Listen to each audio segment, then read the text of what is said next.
Dito sa Papa Dudut Stories, ikaw ay hindi nag-iisa. Bago ko umpisahan ng aking liham ay gusto ko munang bumati sa inyo ng isang magandang gabi. Lalo na sa iyo, Papa Dudut. Isa po ko sa mga libo-libo ninyong tagapakinig simula noong 2017 pa.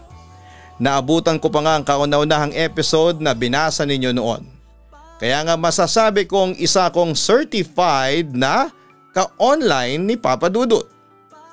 Papa Dudut, simple lang naman ang kwentong ibabahagi ko sa inyo. Hindi po ito love story kundi ito ay kwento ng isang ordinaryong kasambahay na tulad ko. Siya nga pala, tawagin niyo na lamang po ako sa pangalan na Megan, taga Agusan del Norte. At kasalukuyang may bahay at may 3 anak, isang lalaki at 2 babae. Sisimulan ko na lamang ang kwento ko noong 16 anyos pa ako. Lumaki ako sa isang mahirap na pamilya. At sa mura kong edad ay natuto na akong maghanap buhay para makatulong sa aking pamilya. Ngunit hindi ako sinuwerte noon sa trabaho dahil madalas akong nasisibak. At yun ang nagbigay ng matinding problema hindi lang sa akin kundi sa buong pamilya ko. Ano bang pinapagawa sa iyo ng mga naging amo mo? At hindi ka nakakatagal sa trabaho mo? Nag-aano lang tanong sa akin ng aking ina. Marami po, lahat po ng mabibigat na mga gawain. At saka hindi po ako nawawala ng gawain. Kaya nga po pagod na pagod po ako. Paliwanag ko sa kanya. Hindi kita masisisi kung mabilis kang mapagod sa mga mabibigat na mga gawain. Masyado ka pa kasing bata para magtrabaho. Ano naman ang sabi ng agency pagkatapos kang masibak ng amo mo? Agad ko naman dinetalye ang lahat. Bago po ako umuwi dito dumaan po muna ako sa agency. Ayun, sinabi ko nga po na nagpaalam na po ako na aalis sa amo ko. Wika ko. Minaltrato ka ba nila? Concern na tanong ni mama sa akin. Hindi naman po nila ako minamaltrato. Kaso talagang mahirap po yung mga pinapagawa nila sa akin. Kahit po gawaing panlalaki pinapagawa po nila sa akin. Kwento ko. Kaya mabuti na rin po at wala na ako sa kanila. Megan, kung hindi mo talaga kaya magtrabaho mabuti sigurong tumigil ka na lang muna. Suhestyon ni inay sa akin. Kung titigil po ako sa trabaho, paano po ako makakatulong sa inyo, inay? Sagot ko naman sa kanya. Hindi ka kasi nakakatagal sa mga nagiging amo mo. Pinakamatagal na yata yung 2 buwan. Hindi ba nagtataka sa iyo yung agency mo? Baka kung palagi kang ganyan hindi ka na nila hanapan ng trabaho, ang sabi pa ni inay. Huminga naman ako ng malalim bago muling nagsalita, Papa Dudut. Nagkataon lang po siguro na hindi lang po ako hiyang sa mga naging amo ko. Kaya hindi po ako tumatagal. Pero inay, hindi pa rin po ako titigil sa trabaho ko. Baka hindi ka hiyang sa pagiging kasambahay. Kung gusto mo, magtindera ka na lang sa palengke o di kaya ay crew sa fast food chain. Mungkahin naman niya sa akin. Inay, hindi pa rin po ako nawawala ng pag-asa na mahahanap ko yung tamang amo para sa akin. At saka po inay, eto lang po kasi yung alam kong trabaho. Wala naman po kasi akong narating Malungkot kong tugon sa kanya. Kung may trabaho lang ako na sapat ang kita hindi kita pagtatrabahuhin. Pasensya ka na Megan. Malungkot na sabi sa akin ni inay. Pagkatapos ay inakbayan niya ako at inalo. Inay, parang kinurot noon ang puso ko nang makita kong tila nasasaktan si inay sa sitwasyon namin. Gusto ko sanang pag-aralin ka. Pero kahit na anong gawin namin hindi na namin kaya. Nahihiya kami sa inyong magkakapatid. Sa totoo lang ay nangihinayang ako sa iyo kasi 3rd year high school ka na kaso wala kaming maibibigay sa iyong pera na pambili mo ng uniforme at gamit sa eskwelahan. Wala din kaming maipapabaon sa iyo. Sapat lang talaga sa pagkain natin sa araw-araw Yung perang kinikita namin ng nanay mo. Patawarin mo kami anak. Naiiyak niyang wika sa akin. Inay, wala po kayong kasalanan ni inay. Ito pong nangyayari sa pamilya natin ay pagsubok po ito sa atin, inay. Huwag po tayong sumuko. Harapin natin ito. Inay, alam naman po ng mga kapatid ko ang sitwasyon. Alam kong naunawaan po nila kayo. Naunawaan ko po kayo. Pagpapalakas ko naman ng loob sa aking ina. Salamat, Megan. Pagkatapos noon ay pinilit ni inay na ngumiti sa akin. Inay, pinapangako ko po, pagbubutihan ko na po ang trabaho ko. At kahit na mahirap pa po yung gawain hindi na po ako basta-basta susuko. Tutulungan ko po kayo na makaahon tayo sa hirap, paniniguro ko naman sa kanya. Papa Dudut, nag-decide akong mamasukan noon bilang kasambahay dahil yun lang ang trabahong aakma sa narating ko. Pero aaminin ko na hindi naging madali sa akin ang maging kasambahay. Maraming hirap ang dinanas ko noon. Matinding kalaban ko noon ay ang pagod. Pero dahil sa bata pa lamang ako noon, kung kaya't hindi ako nakakatagal, minsan tuloy ay naiisip ko na baka hindi para sa akin ang maging isang kasambahay. Pero Papa Dudut, sa tuwing naiisip ko ang aking pamilya at ang pangarap kong makatapos ng pag-aaral ay natututo akong magtiis sa hirap ng pagtatrabaho. Samantala hindi naman ako pinabayaan noon ng Diyos dahil binigay din niya sa akin ang mga among mababait kung kaya't nakatagal na ako sa aking trabaho. Mabilis kang magtrabaho ha? Yan ang gusto ko sa isang kasambahay. Siya nga pala, magpahinga ka na. Sina Judith at Inday nang bahala mamayang tanghalian. Puri naman sa akin ang amo kong babae. Sige po ma'am, magalang kong sagot sa kanya.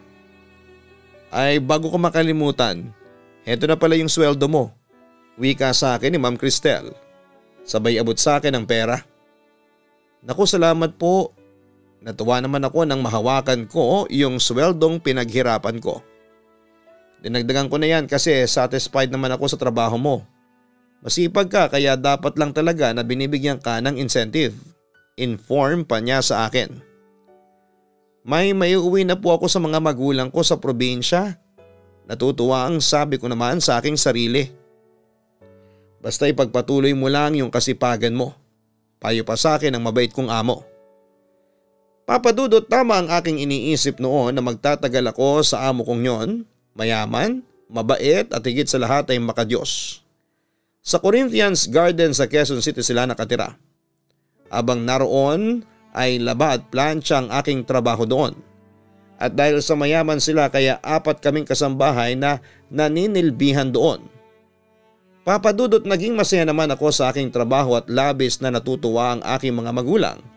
Dahil malaking pera ang nairirimit ko sa kanila sa probinsya. Kaya sabi ko sa sarili ko na iingatan ko at pagbubutihan ko ang aking trabaho dahil minsan lang dumating ang swerte sa buhay ng isang tao. Sa kabilang banda, agad ko namang nakasundo ang mga kapwa ko kasamahan dahil puro din sila Bisaya. Pagkatapos ko naman sa nakatokang trabaho sa akin ay tinutulungan ko naman ang kusinera namin na magluto. Papa Dudut, malaki ang pasahod ng mga amo ko kaya malaki noon ang naiuwi kong pera noon para sa mga magulang ko at mga kapatid ko sa probinsya. Pero sa paglipas ng panahon ay nabigyan din ako ng pagsubok ng tadhana. Nagkasakit ako at halos hindi na ako makapagtrabaho.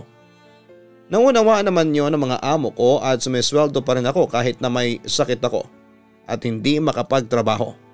Sila din ang gumagastos noon sa mga gamot ko. Papa Dudut, masasabi ko talaga na may care sa akin ang mga amo ko. Samantala isang gabi parang lalong lumala ang aking sakit. Kumusta ka na, Megan? Ano nang nararamdaman mo? Nag-aalalang tanong ni Ma'am Cristel sa akin. Medyo giniginaw po ako at saka sumasakit po ang buong katawan ko. Pero nagpapalakas po ako, ma'am. Sagot ko naman sa aking amo. Nakausap ko na yung doktor na tumitingin sa iyo kahapon. Lumabas sa resulta na may pneumonia ka. Sabi naman ng boss kong si Sir Paul. Nagulat ako sa aking narinig. Talaga po? Kaya heto, binilhan ka namin ng gamot para gumaling ka. Wika naman sa akin ni Ma'am Cristel. Pagkatapos noon ay tinulungan ako ni Dana na makabangon para uminom ng isang tableta. Baka lumala yung sakit mo. Magbakasyon ka na lang muna kaya. Umuwi ka sa probinsya ninyo para makapagpahinga ka. Yon ang naging suhestyon ni Sir Paul sa akin. Nalungkot naman ako sa aking narinig, Papa Dudut.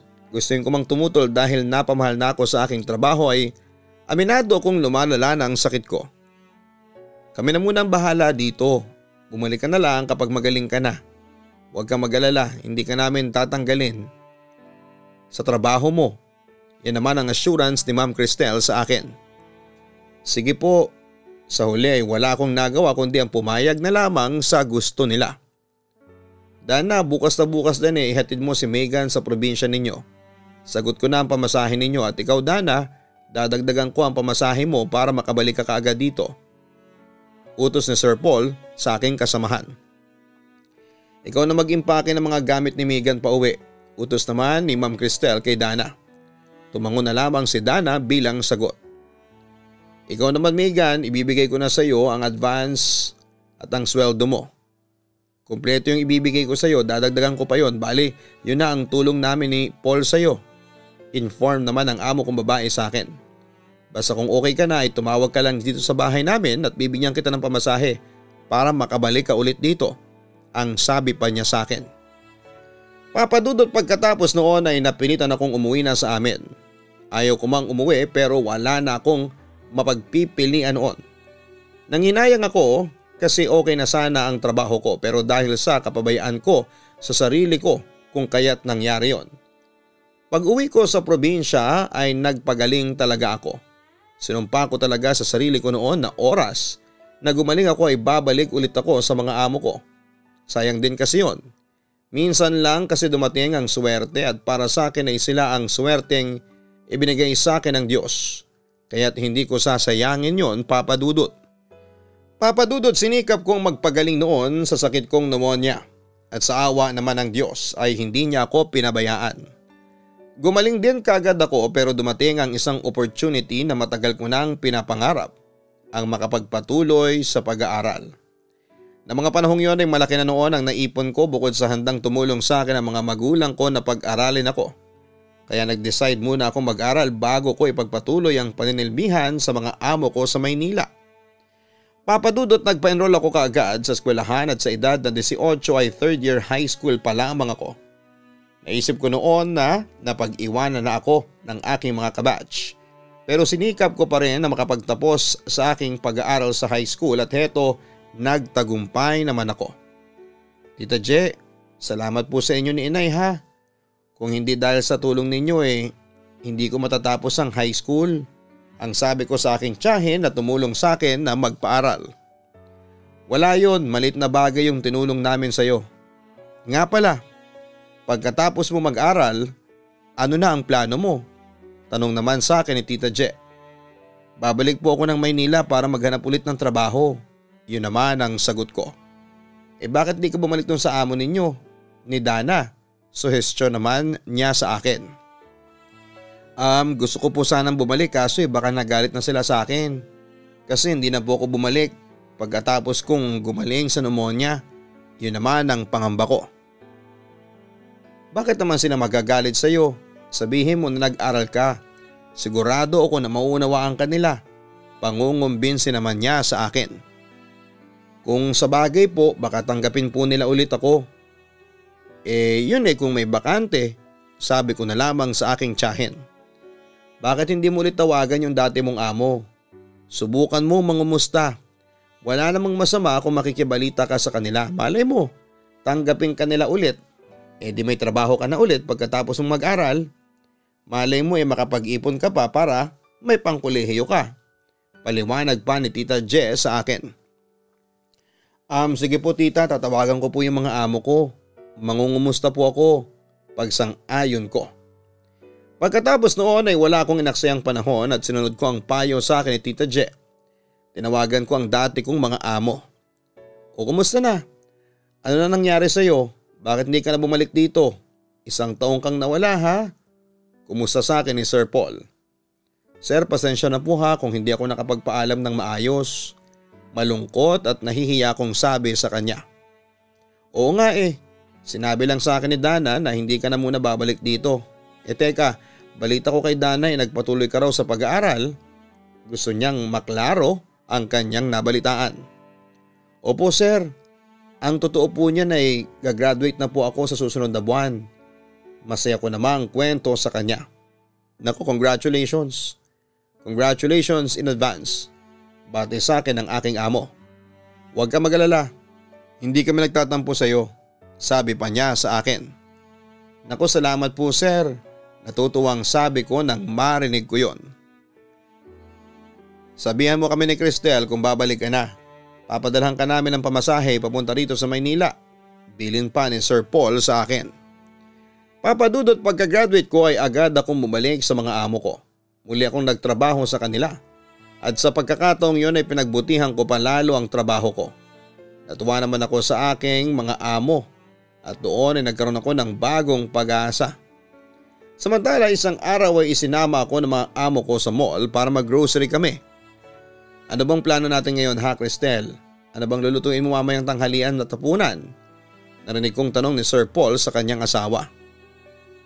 Bala ko sanang magpansit ngayong tanghalian tapos sinigang na hipon naman mamayang hapunan. Sagot ni Ma'am Cristel sa asawa niya. Pagkatapos ay bumaling siya sa akin. Ikaw Megan, marunong ka ba magluto ng pansit at sinigang na hipon? Tanong niya. Opo ma'am, marunong po akong magluto ng pansit. Yung sinigang na hipon po, medyo po. Ang madalas ko po kasing lutuin noon sinigang na baboy. Magalang na sagot ko naman sa aking amo. Pagkatapos noon ay bumili na kami ng mga grocery items tulad ng mga gulay at karne at seafoods. Nakakagulat dahil 3 malalaking grocery carts ang tulak-tulak namin at lahat yon ay malapit ng mapuno. Nga pala, wala pa pala kaming regalo sa iyo nung graduate ka ng high school last week. Wika ni Ma'am Cristel sa akin. Pagkatapos noon ay bumaling siya sa kanyang asawa. Naku Paul, ibili natin siya ng regalo. Naku, nakakahiya naman po, sabi ko sa kanila. Ano ka ba, wala yon.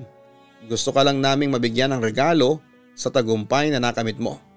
At saka matagal ka na nagtatrabaho sa amin bilang kasambahay. Kaya dapat lang nabatiin ka namin.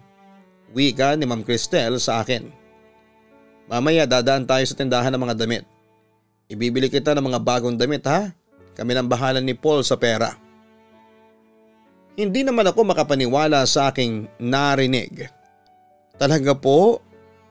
Masipag ka kasi. Maraming ka na rin nagawang kabutihan sa amin. At saka natatandaan mo yung perang sinauli mo sa akin? Dahil sa pagiging tapat mo dapat lang nabigyan ka namin ng incentive. Wika naman ni Sir Paul sa akin. Naku, maraming salamat po talaga Sir Paul, Ma'am Cristel. Puro kasiyahan ang laman ng puso ko ng mga sandaling yon dahil nakatagpo ako ng mga among makatao at sobrang mababait. Samantala bukod sa pagbili sa akin ng mga damit at maraming pabor pa na ibinigay ni na Sir Paul at Ma'am Cristel sa akin, tulad na namang noong ipinasok ni Sir Paul ang mga kapatid kong lalaki sa pag-aari nilang factory ng semento at paints. Tinulungan din nila kaming ipaayos ang aming bahay sa probinsya. Kaya nga papadudot masasabi kong 2 in a million talaga ang mga amo ko. Kaya naman sinikap ko talaga na suklian yon ng kasipagan. Pero hindi ko inaasahan na darating ang panahon. Nasusubukin ng tadhana ang loyalty ko sa mga amo ko. Isang araw ay napagdesisyonan ng mga amo ko na ako ang pansamantalang kapalit ng tagapagluto doon sa isa nilang bahay sa Navotas. Pumayag naman ako. Pero pagdating ko doon ay hindi ko nagustuhan ang trato sa akin ng tatay ng amo kong babae na doon nakatira. Pinagmamalupitan nila ako at nilalait kapag nagkakamali ako sa trabaho. Pero isang gabi ay nangyari ang isang hindi inaasahan. Pinasok na ako ng amo kong matanda sa aking kwarto at pinagtangkaan niya akong gahasain. Siyempre nanlaban ako at dahil sa matanda na siya ay hindi siya nakalaban sa akin. Nasipa ko siya na siyang naging dahilan para matumba siya at mauntog kung saan ay pumutok noon ang kanyang noo. Agad naman akong humingi ng tulong noon at nadala agad sa ospital ang ama ni Ma'am Cristel. At ayon, ligtas naman siya. Pero doon na nagsimula ang katapusan ng tinatamasa kong kabaitan mula sa aking mga amo. Nagsinungaling ang ama ni Ma'am Cristel na kaya siya nadapa at nauntog ay dahil sinipa ko siya nang mahuli daw niya akong nagnanakaw ng mga gamit sa bahay. Taliwas sa totoong nangyari na pinagtangkaan niya akong gahasain. Nag-explain naman ako kina Ma'am Cristel at Sir Paul ng side ko. Pero ininsist talaga ng matandang yon na isa raw akong magnanakaw at lumaki raw ang ulo ko dahil sa magandang pakikitungo sa akin ng mag-asawang amo ko. Sa kasamaang palad ay tila mas pinaniwalaan ni Ma'am Cristel ang kanyang ama dahil doon ay lumayas ako sa bahay nang basta-basta at hindi na ako nagpaalam sa mga amo ko. Samantala nagulat ang mga kapatid ko at mga kamag-anak ko nang bumalik ako ng probinsya. Doon ko ikinuwento sa kanilang lahat. Siyempre nalungkot din ako kasi napamahal na sa akin ang mga amo ko. Pero sa tuwing naaalala ko yung tangkang panggagahasa sa akin ng tatay ni Ma'am Cristel, ay naiiyak ako sa galit. Sa kabilang banda naman, 3 months ay tumawag sa akin si Ma'am Cristel at humingi ng sorry sa akin kung hindi niya ako pinaniwalaan sa sumbong ko noon sa papa niya. Ayon naman kay Danay, nahuli daw ni Ma'am Cristel ang ama niya na pinagtatangkaang gahasain ng bagong hired nilang kasambahay. Kaya ganoon na lamang ang paghingi ng sorry sa akin ng amo kong babae. Ibinalita rin sa akin ni Dana na namatay na ang matandang rapist matapos makulong ng 2 linggo sa selda. Samantalang inaya naman ako ni Sir Paul na bumalik sa kanila pero nagpasya na rin akong huwag nang bumalik pa. Siguro dahil sa nagpasya na akong magpatuloy noon sa pag-aaral. Sinubukan ko magkolehiyo pero 1 taon lang ako pumasok dahil sa laki ng tuition fee. Kaya sa huli muli na naman akong naghanap ng trabaho bilang kasambahay. Papadudot pagkatapos noon ay kung sino-sino na ang naging amo ko. At sa pagkakataong yon ay mas pinag-igihan ko pa ang pagtatrabaho ko. Pero aaminin kong wala pa rin ang makakapantay sa mga amo ko na tumulong sa akin. Minsan nga ay pumapasok din sa isipan ko na mukhang mali ako nang naging desisyon na hindi na bumalik pa. May nagsasabi sa isipan ko na kung bumalik sana ako ay tatanggapin ulit nila ako. Pero hindi ko na yon nagawa dahil nakapag-asawa na ako kinalaunan at nagkaroon ng sariling pamilya. Sa ngayon, papadudot ay okay na rin ang buhay ko at ng pamilya ko. May maayos na rin po akong trabaho. Pagkatapos ko kasing magkasambahay ay sinubukan kong pumasok bilang cashier sa isang mall at natanggap naman ako. Masaya na rin po ako ngayon kahit na hindi natupad ang pangarap ko na makapag-aral ng kolehiyo. Ipapaubaya ko na lamang sa mga anak ko ang pangarap kong yon. At yon ay ang mapagtapos ko sila. Kaya nga heto, todo kayod kami ng asawa ko para maibigay ko sa mga anak ko ang pangarap na hindi ko minsan nakamtan sa buhay ko. Papadudot, heto lamang ang kwentong may babahagi ko. Simple lamang, ngunit sana'y kapulutan po ito ng aral at inspirasyon. Muli maraming salamat po sa inyo dahil nagkaroon ng mga kasambahay na tulad ko ng libangan habang nasa trabaho. Hanggang sa muli, God bless and more power. Lubos na gumagalang, Megan. Maraming salamat Megan at pinarinig mo sa amin ang iyong kwento ng buhay. Wala kang dapat na panghinayanganan kung nawala man ang trabaho mo kina Cristel at Paul. Dahil alam nating God has far more beautiful plans para sa iyo. Although wag din tayong makakalimot na magpasalamat at tumanaw ng utang na loob sa mga taong tumulong sa atin lalo na sa oras ng kagipitan. Samantala we are happy to know na meron ka ng sariling pamilya at masaya ka na sa buhay kapiling sila. Siguro yan talaga ang gusto ng Diyos na tahakin mong landas. Palagi mong tatandaan na love your family first. Magsumikap ka sa trabaho para sa kanila. Sila ang gawin mong inspirasyon sa pang-araw-araw at sinasabi ko sa iyo, with that motivation ay magtatagumpay ka sa iyong buhay. Huwag kalimutan na mag-like, share and subscribe. Maraming salamat po sa inyong lahat. Ang buhay ay mahiwaga, laging may lungkot at saya. Sa Papa Dudut Stories, laging may karamay ka.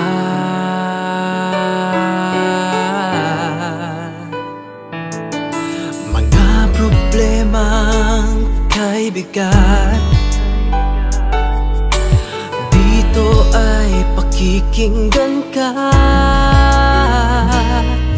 Sa Papa Dudut Stories, kami ay iyong kasama.